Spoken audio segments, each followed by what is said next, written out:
Breaking news చూస్తున్నాం. April 15వ తేదీన ఏపీలో ప్రధాని మోదీ పర్యటించనున్నారు. రాజధాని పునఃప్రారంభ పనులకు హాజరు కానున్నారు. ఏపీ రాజధానితో సహా రాష్ట్రంలో 1,00,000 కోట్ల రూపాయల వ్యయంతో నిర్మించిన వివిధ అభివృద్ధి పనులకు ప్రధాని చేతుల మీదుగా శ్రీకారం చుట్టేలా ప్లాన్ చేస్తుంది రాష్ట్ర ప్రభుత్వం. దీని ద్వారా మరొకసారి దేశం దృష్టిని ఆకర్షించే ప్రయత్నం చేస్తుంది. రాజధాని పనులు 3 ఏళ్లలో పూర్తి చేసేలా ప్రణాళికలు రచించింది.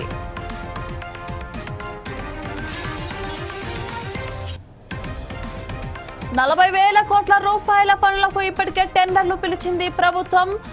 ప్రజాధనంతో రాజధానిని నిర్మించడం లేదని రాష్ట్ర ప్రభుత్వం క్లారిటీ ఇచ్చింది. అమరావతి స్వయం పోషక ప్రాజెక్టు అని చెప్తోంది.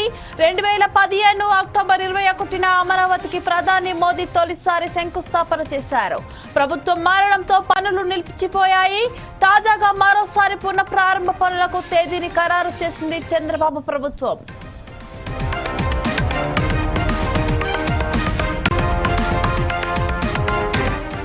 ఆంధ్రప్రదేశ్ రాష్ట్ర రాజధాని అమరావతి పునఃప్రారంభానికి సిద్ధమవుతోంది. ప్రధాని నరేంద్ర మోదీ ఏప్రిల్ 15న అమరావతి పర్యటనలో పాల్గొని రాజధాని నిర్మాణ పనులకు శంకుస్థాపన చేయనున్నారు. ఈ పునఃప్రారంభం ద్వారా రాష్ట్రంలో 1,00,000 కోట్ల రూపాయల విలువైన అభివృద్ధి పనులకు శ్రీకారం చుట్టాలని ప్రభుత్వం లక్ష్యంగా పెట్టుకుంది.